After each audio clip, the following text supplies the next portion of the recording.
بسم الله الرحمن الرحيم. الحمد لله والصلاة والسلام على من لا نبي بعد. أشهد أن لا إله إلا الله وأشهد أن محمدا عبده ورسوله. ولا الذي مكسو جوكتي ونسلامية خير بنور الجينية سكسو نقد وناكسن يقص عصب وفائدة كترتو عبرة كترتو ونرجيني إن شاء الله مكدقي 60 سبسكرايبك شيرك كومنتك أكيلو بنا سدد بدنا يوقع إن شاء الله تعالى بإذن الله. walaalada qisadani waxay dhacday baa lagu sideetanadii makiimka afar sideetankii bay dhacday. nin marokiyaan oo maqribiya oo nuuridiin la yidhaahdo ayaa maxaan ku dhahdaye oo taajira oo dharka iyo mataqaanaa dharka jaahiska diyaarka ee toobabka dee lagu labista rag iyo dumarba ah dharkaasuu ka ganacsan jiray. ilaahay waa u nimceeyey, lacag fiican uu qaadan jiro, dee nin taajiro businessman weeyaan. ninkaas qisadan ku saabsan tahay familigiisa iyo reerkiisa. wuxuu lahaa ninkaasi caruur maxaan ku dhahaa 3 hablood iyo 2 wiil buu lahaa. marka qisadu si u socday reerkaasi nimcaysnaayeen. inankiisa weyn inamada labada inamada u yaryar inanka weyn oo Taariq la yiraahdo ayaa aad iyo aad aabihii gacantiisa midig ahaa oo shaqo kasta la qabanayay oo maasha Allah dee aad iyo aad u fahma lahaa dhanka ganacsiga oo aabihii aad iyo isku haleynayay. inankaasoo akhlaaqda Ilaahay u dhameystiray oo edebta oo maasha Allah tabaaraka Allah qof kasta way ka mahad sheeganayaan ayaa maxaan ku rahdayay qisada ku socota. inankii sidii uu socday reer ku wanaagsanaayeen nimcaysnaayeen hablihii lagu guursaday reeray yeesheen. inanka maxaan ku rahdayay yarna tacliintiisa aad muu dhameysan uu ka baxay oo abiibu dee support garin jiray shaqan jiray. ka yarna tacliintu aad u jeclay oo tacliin iyo dibad bax buu u baxay oo dibadahaas uu cilmi ka doontay. aabihii wuu dhintay Allah yarxamur raaximiin. hooyadii iyo inankii Taariq isku soo haray oo aad iyo aad buu hooyadii u jeclaa, aad iyo aad buu hooyadii u qiimeyn jiray. hooyadii baa xanuunkii kansar wiciyaadu billaah baa ku dhacay. markii hooyadii xanuunsatay ee kansarkii matqan jirkeeda uu ku fiday maalin kasta dhakhtar ula carro inankii maasha Allah tabaaraka Allah inaan aad iyo aad u baariyo hooyadii ugu baariyo buu yahay. ayaa dhakhtaradii kula jiray xitaa shaqooyinkii kusoo fadhiistay. hooyadii marba inuu dhakhtar geeyo oo dhakhtarkiisa wuxuu yidhaahdo dawooyin kiimawgii iyo dawooyin kansar dadka la siinayo oo dhan baa lagu deeyey. maalmaha kamid a may ku tiri tii aad u xanuunsanaysaa oo dhakhtarka uu la joogo hooyoy Taariqow waad ogtahay bay tiri hooyo saan kuu jeclahay adduunka ilaahay saan kuu jeclahay waad ogtahay. maalin waligay aalaha inaan mataqaanaa ku xumaynin waligay aalahayna wax mataqaanaayay dhibaato aanan ku geyn waad ogtahay hooyo. xitaa waad ogtahay inaan hooyo ku dhiirageliyan ku yidhi mataqaanaayay isku halaynin dhaxalka aabihiin iyo xoolahani ee adigu kaligaa maxaan ku rahdayay samayso ganacsi kuu gaara adigana kuu gaara oo mataqaanaayay adigu kuu khaasa oo ka madax bannaan dhaxalkan aabaha. haa buu yidhi hooyo waxay tii hooyo wax kasta maxaan ku rahdaa inuu qof weyn baan ahay in weyn wadkiisu waa ogyahay oo waxaan sugahay inaan dhibanayo aan ku socdo kane hooyo waxaa ku hadlin hooyo sidaa ku hadlin buu inanka Taariq hooyadii ku yidhi hooyadii Furaya la yidhaahda waxay tiri mayna hooyo waan iska garanayaa waqti waa imanaysaa anuu qof khayr ka badsan jirto khayr badan sameyn jirtay baan hayb waxa maanta aan qurahen isleeyahay waxbaad yaa gashayna waa sir aan qaranay bay tiri. sirtaasna bay tiri hooyo ii ballan qaad in marka naqashid arrinkaasi inaad ka tahay aan qaani wada haatid oonad inacin oonad mataqaanaa iska bedelin. hooyo shadan iskanar waxaa ku hadlay maxaad hooyo ka wada waxay tiri hooyo cajalad baa aan duubay cajalad baa taalo gurigii haday teedi noqoto iyo hadii kaleba cajaladan dhageysatid bay noqonaysaa insha Allah taala. marka hooyada xanuunkii baadna ku sii koreentay hadlasay oo wabatana waxaan ku rahdaa way mir doorsoontay qof marba oo xataa kaliya fadhiisteen weeyaan oo marba xuna xaaladeedu si xumaanayso aad iyo aad buu qarnaxay. hooyadii uu dul ooyay dhakhtar waxa iska hooyada dawooyinkii waxaan siinay gurigii ku noqday inankii gurigii ka murugoonaya de kaligii jooga in hadana hadalkii wax ku soo hadalka hooyadii sheegsay maxaa la sheegsay hooyo waa maxay de waqtiga horena technology-geenan iyo imka telefoonada la isku duubay iyo WhatsApp-ka la isku duubay ee horumarkan caalamku gaaray ma hayne cajalada dadkii hore isku duubi jireen oo isku warbixin jireen oo qofkii xitaa wax doonay qof u qorto cajalad buu duubi jiray kaaseedka loo yaqaan ama maxay rekoorka lagu duubi jiray. cajaladii markaa cajaladii waxaa qisada loo bixiyaaba waxa weeyaan maxaan ku rahday nolosheeda dib loo soo celinay kow laga soo bilaabayaa nacam. marka waxa dhacday inankii cajalad guriga uu kale uu baaray dharkii hooyadii alaabtii hooyadii dhar dhexdood oo marxabad ku duubtay meel ku gunuday ayuu ka soo helay. wuu ka yaaban oo maxay hooyo ka wada maxay talo ku jira meeshan talo maxay ayuu cajaladii rekoorka galiyay. wuu fadhiistay wuu dhageystay hooyo Taariqow inankaygan jeclaayo adduunkan ugu jeclaayo kan ku indha kuulanayo hooyoy waad ogtahay saan kuu jecelahay ee maanta maalin weliga eelahana waxaad maxaan ku maqashiinin hooyo cajaladani ama anigoo dhintay baad maxaan ku dhahdaye aad heli doontaa ama si unbaad u kashifman doontaa la maqli doonaa hooyoy waxbaan kuu sheegaya aan weligaa kuu sheegin oo maanta waqtigeedii u yimid inaad ogaatid oo inaan kuu sheega ay waajib tahay inaan kuu naxay uu naxay madaxu gumcaa saaray uu naxay waxay tiri hooyo inankaygi ma tihid uu naxay maxaan ahay dama inaan mataqaanaye wicila mase garacsa loo yaqaano oo dabada laga soo helay baana wuu naxay inaan isku naxay markaasuu cajeedada sii dhammaystirtay waxay tiri hooyoy markaan aabaha Nuurudiin aan wada joognay 3 hablood hore aan dhalay ayuu aabaha igu yiri beeti hadaad wiil dhali weydo waan ku furaya ama sahe waan kula guursanaya markaan uurkii afraad lahaa ayaan naxay oo 6 bilood markaan mariyay ayaan ku talaabo qaaday wax ma taqaanaayay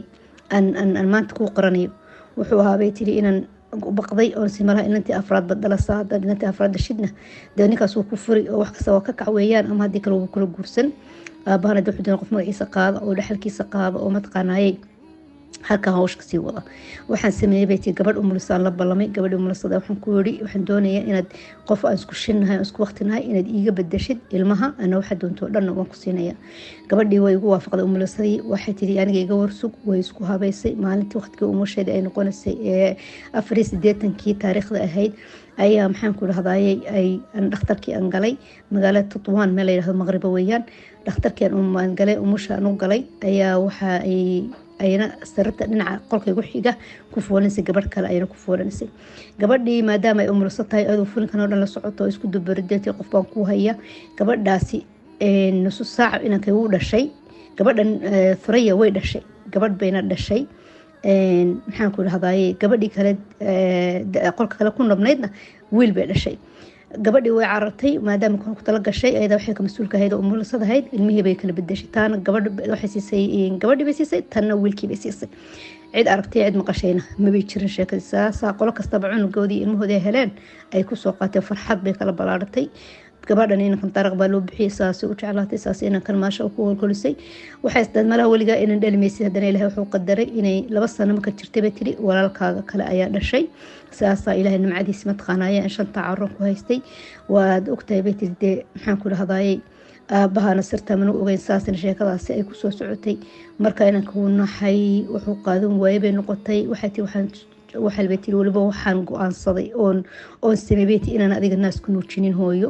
walaalada kale oo dhan wada siiyay naaska adiga si kuma siinin naaska reerkana intaasii koriyay adigana ku soo koriyay haday xumaaniga tahayna waxaan kaaga baqanay beeti xitaa dhaxalka inaan wax dad u bixin maalin kama dad ogaatid aan lagu sifrado bixin darteed ba aan ku laabeetid business gooni waxa ka sameeyso oo sida uu la soco inakii ala kulli xaal hada kama ku maqlay uu qarracmay uu ooyay uu mariyaha dhigan gaaray oo hintii uuba waxa uu yir doorsoomay iska seexday waagma ku bariyay uu naxay astaghfirullah waxay ku tiri hooyo ay markaa sirta maqashid iskay bedelin si aan qof xun noqonin inankayga qaanin koriyay ee wanaagsana ee dabta akhlaaqda laha ee kalgacalka muxibada laha inankaygu baa tahay iskay bedelin oo balanta ay qaad in iskay bedelin oo soo toosay hurdadii ku soo toosay uu carra dhakhtarkii u tagay hooyadii buu qolkii u galay waxa iska la tasiri wax ma taqaan miyir doorsano indhaha isku haysay uu madaxay majuu qaado hooyadii baa tahay adiga way tii korsay tii soo xambaartay waa adiga tiinta soo lakisay waa adiga wanaag mooyeen xuma kaamaan helin hooyo macaanay hooyo cafi waan ku cafiyay hooyo aad iyo aad baan ku cafiyay maxaan ku dhahdaayay ii sheeg dambi dhaaf ilaahay baan kaaga baraya anigana aad iyo aad baan mataqaanay hooyo aan ku cafiyay marka kii aan baan ahay inaan kaaga jeclad baan ahay buu yiri markaas indha kala qaaday ma dhunkatay hooyo saamax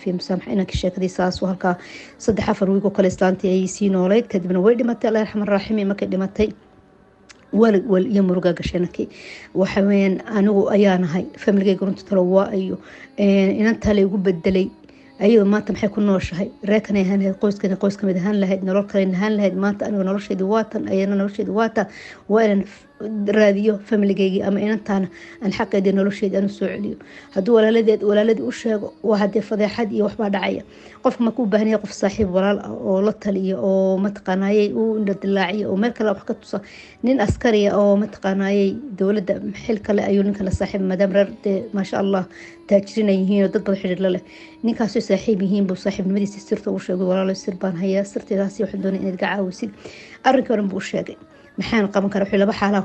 kula siman buu yidhi ama in si mataqaana rasmiya aan dowladda loo weydiiyo oo la yidhaaho mataqaana sidaasaa dhacday caruur baa la kala bedelay oo dee fadeexadu meel kastaba ay gaadho cid kastaba ay maqasho amase maya buu ma doonay buu fadeexada iyo waxaan wala maqlo dhan haddii kale buu yidhi waxaa dhici karta inaan helno qof ayaa jirta buu yidhi mataqaanaaye in si hoos kugu soo wareysan karta oo muxaqiqiin baa maqtahay qofka si ka madax banaan dowladda oo lacag la siinayo oo isagoo kuu soo raadinayo wixii aad u baahantao dhan iyo wixii mataqaana wax kaasi yihiin oo dhan qofkaasaad mataqaana karaysanaysa gabadh baan aqaanaa buu yidhi maran ka timid oo cilmigaa ku takhasustay oo mataqaana iyada ayaan wakiilan karnaa haya buu yidhi iisoo qabo gabadhii buu la hadlay gabadhii buu u yeedhay gabadhii buu sheegay arrinkii oo dhan qisada cajaladii buu siiyey cajaladii bay dhageysatay waxay tiri arrinku waa sahlan yahay laakiin wax loo baahan yahay wax mataqaana raad hooyada oo ah madaxeedii timaheedii ujeeda ama dhiigeedii oo kale waxuun in mataqaana horta marka hore laysku cayma waan hayaa buu inta dhakhtar ku jirtay baan timo iyo dhiigba ka qaaday waan hayaa si mataqaana laysku hubsado horta marka hore bay tiri waan soo baaraya in mataqaana ayna hooyadaada run ahayn in kale sometimes waxa dhici karta qofka hadduu xanuunsanayo uu cudurlow yahay inuu depression ku dhaco oo mataqaana nafsiyanba uu hadallo ku hadlo oo hadhowta mataqaanayay waxaasay noqoto wax mataqaanayay maskaxda usoo gurto wax ka jiraaba ayn jirin marka hore kow waan hubsanna waa lasoo hubsaday dhiigagii wixii bay geysay sheebaaradii hoos bay u geysay isaga wuxuu siiyey wakaalada caam uu siiyey wax ay doonto magaciisa ku sameynayso kusoo wareysanayso way carato way soo baadhay dhiiggiisa iyo dhiiggiisa laantii baa laisku baadhay waxaa la cadeeyey inaynan hooyadii ahayn okay taas waan ka baxnay betii haddaba dareyskii dhakhtarkii berigeed ku dhalateen dee waqtiga hore sina waqtigan oo kale maaha wax kasta la rajiskareyna lawada qoraye waqtigii dib bay ugu noqotay faylkii maalintii ciddii dhakhtarkaa ku umushay isla taariikhdii kan dhashay gabadh caynkaasa ku umusho kariima la yidhaahdo nin la yidhaahdo maxaan ku rahdaa qaasim cusmaan baa ilmaha u dhashay way soo ogaatay dhin macalima aynu ahaa adreeskoodii iskale markii garan weyday waxay heshay in dadkii lacagta ka bixiyey dhakhtarka lagu umulay inay yihiin qoladii hay-ati tacliimka ninku macalin uu ahaa uu ka bixin jiray halkii bay carartay adreeskii xog soo qabsatay way tagtay magaalo kale oo aasif la shawraka u guureen way ka guureenba magaalada markaa inankan ku dhashay imka inagu xujooga daar bayda bas markaa waxay tagtay way soo hubsatay way soo aragtay inankii taariq waxay ku tiri waxaan ku helay aabaha runta waan soo helay walaaladaadi runtaana waan soo helay adreeskoodina waa kaas imka waa dhankaaga maxay rabtaan la qabto wuxuu yidhi horta soo tus masaajidkii odaygii guriga ay waardiyeeyeen way tusaxtay waa kaa odayga aabaha waa cararay maxaan ku idhahdaa masaajidkii weyna ku ag tukaday marka dadku salaamu calaykum salaam calaykum yidhahdaan waasan dadku la salaamo dadka wadana badan macagseedan taqabal allah minna minkum bay yidhahdaano intuu ku ag tukaday wiilkii aabaygii aabihiisa runta ahaa una si garanaynin ayuu hab iyo hagsi dee ku dhegay ninkuu naxuu yaaba wuxuu adeer salaamu calaykum taqabal allah minna minkum taqabal allah minna minkum video dee kadibna ka soo cararay ninkii oo yaaban عفوا مكاس واحد عادي إنتي بوصل واحد خلاص وراك أوي ويقض قري سيت محل سميت مهد كشفت واحد ما كشفني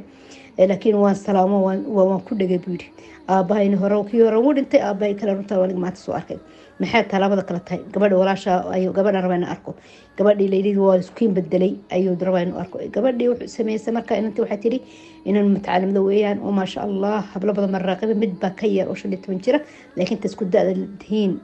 وضلتين هنادي بالي هذا وانا كنت صدوانا ما انت دنب انت بيتي وانا صاحبي تمكر انت ناس اركين وانا هرت خبصده ان ايد لفتي دتاي بدي ان انت انه راقبت حتى ان انت بدك تعيشها اصحابها بلا ولا صاحبيين بيسرعانو بدي حيبتي تغان حيبتي بي تغين تروح اسكرتي ان ما تقاناي بدا اي سوقتو اينا ماشي بي اسكرتي الله way dabaalatay waxay tiri oo tuwaalkayga ma ku soo laba gaariga walaalay meesin karta tuwaalkaaga haabay tiriyo inantiiba tuwaalka u dhiibtay tuwaalka bay isku ingiriisatana oo markaas tiyo magacayga heblaaya la tan Faatim bale tan Hanaadi bale ahlan wa sahlan barasho wanaagsan waa qariib meesh ku hayo baddo ma mid xeebto balbalaayo halkaas markaa saaxiibti ma ila saaxiibti maas marka damati kalti alla ma yixiri karta tuwaalka kada ma iga gunta sabati inantii ina kala ugu bedelay haabay tiriyo timi bay meel yar tinka goosatay timeed ka jiidatay bas khaasin intii wasbartay way ka tagtay way cararto meeshii sheebaarada iyo ay la macniishaad bay u geysay ibaha ii baadha bay tiri sheebaarkan iyo sheebaarkii inanka hooyadiisi maantii dhiig dhakhtarku ka qaatay timihii waxay 90% boqolba waqtigan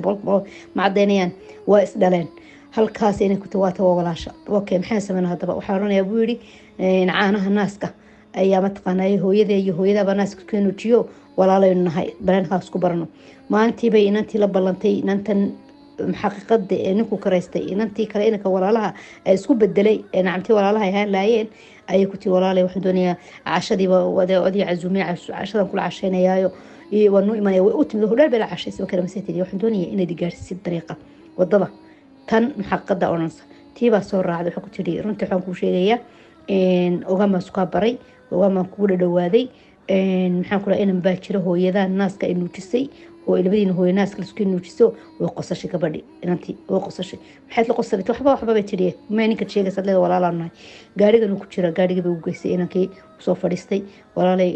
hooyada iyo hooyadii baan xaleynaya waa naaska la isku nuujiyo walaalayna waxay wariya beenta wanaga qof lagu ciyaar sarameeye aniga hooyaday anaga ma sameeyay sinibay timsaba cala la xaqanaas dad xaqanaas bay naas nuujinaysa miya maxaa dhacay hooyadii wuxuu nusqabatay waliga caruurteeda naas sameeyeenba markaas uu yaad barunta ku sheegaya saas dhacday waa la sukeen bedelay inuu nin caanaan hay hebel baan hay waxa maanta kaaga baahan hoon ku leeyahay matqaan ku khiyaameynayaan ma jirtee adigu baan leeyahay xaqaagii xuquuqdan ku soo celiyo oo deeraarkiin inka soo weeday abaarunta dhinteen laakiin hooyo abarno kala noo shabeem kabe aniga weynka labadii roona la soo kale tageene wasa ard way naxday waxay tii laakiin waxaan hubsanaa xaqiiqadii in aniga hooyadii run ay tahay in kale gabadha aad la nooshay hooyadii Kariima la yiraahdo waxay tiri seen cadeynana way fahamtay hadalkii hore way u garaabay guriga bay kula noqotay gabadha Faatima bay kula noqotay gurigii qolka hooyadii bay gashay timihii hooyadaas ayay gafaadhi ama shalladii ay kala soo baxday timo way u dhiibtay waa la soo baaray inanka timihiisa iyo timaha baa la isku eegay DNAnkii waxa la waa is dhaleen walba qof is dhalay maxay tala amarka xalki muxuu noqonayaa xalki dadka diisa lagu sheego cid aqbali mayso wax aqal gal maaha wala nal wadayaabaya waxaynu sameynaa okay ninkii saaxiibka wala tiri wuxuu ku wareerde maad oranin hooyada waxay tii naas kuma nuujinin ha dambe kala hadwin ku xasameysay hooyada maxay ka dan lahayd waxay ka dan lahayd malaha dad maalin ka maalin aad ogaatid inaad maxaan ku dhahdayay aad hablaha mid guursatay oo meel ka tagin hadaa aan ka tahay inantan ka waran quruxda oo quruxda ka daabayso oo agtay maleemaysid inad wuxuu agtay hablaha walaaladii subxaanallah abuurta ilaahay hablahan walaaladii la soo koray ayanta walaashada waa isku dhigay isku mid yihiin isagoo wuxuu loo sii eegyahay inamadan kale iyo reerkan kale ayuu la sii matqaana u eegyahay marka ma sha Allah tabaaraka fikrad fiican markay haday ku aqbalayso hada wallahi ana waa habbi ma ku hanaabu yiri haday aqbasho ala kulli xaal waxa daas guursateen buu yiri istamarkaaban sheegina muddo kadib marka dadka isfahamtiin oo aabaha iyo hooyada sodog ku noqdaan ayad kadib runta u sheegi lahaydeen sidee baa dhacday inantii waa aqbashay inantii uu guursaday dhaxalkii walaaladii kale uu kala qaybay xaqooda buu siiyay qaybtii inannimo ayadu inanta kale ay qaadan lahayd isagoo waxba ka muuqaadan ayaga qaybtii inanta kale ay qaadan lahayd qayb lamida ayuu ka qaadan markaa xaaskiisa tan guursaday ayuu u niyay u siiyay qofkii magacii aabeed bay ku sugnaatay saxiixaad waxay tahayba magacii aabeed ninkii soo kareeb ku sugnayd laakiin maalinka maalintii xaas noqdeen oo lamaanan yihiin oo familigooda joogaan oo aab iyo hooyo isla leeyahay iyo soddon la isku yahay ayaa runtii ay sheegeen oo yiraahdeen arrinku saas uu ahaa inanka maantaas la bedelay inantaas maantaas la bedelay labadii familiba noloshii ay soo noolaayeen oo hore ay ku soo noolaayeen nolol lamid oo kale wanaagsan ku noolaadeen oo dad walaalo ah maanta matqaana xididna noqday ay isla noqdeen qasadaas cajiibkan la mushaarakeynayay in adduunka dhibaatooyin badan baa jira dumar badan baa dhib qabo haday gabadhu nin ay wiil dhal weydo rag ka baqdeen la furo ama ay ku kalifseen waxaas kale sameeyaan ay dambigaas kala galaan dad baba dadkooda u noqday dad baan dadkooda dib ugu noqonin marka dulmiga in la iska ilaaliyo ayaa waajib ah qofka soo waxay ugu tala galo arsaaqad siiyeen wiil iyo gabadhna in Ilaahay ugu mahadiyo oo alxamdulillah ilaahda bay tahay in matqan heerka la gaaro oo dumarku musqay keenaan ama ragooda u badanay dhalin usbeeyaan in la iska ilaaliyo fiican wabillahi tawfiiq waxaan la jeclaan in sha Allah musharakada iyo comment kana soo qayb gashiin wassalaamu alaykum warahmatullahi wabarakatuh kana iloobina in sha Allah ta'ala musharakada assalamu alaykum warahmatullahi wabarakatuh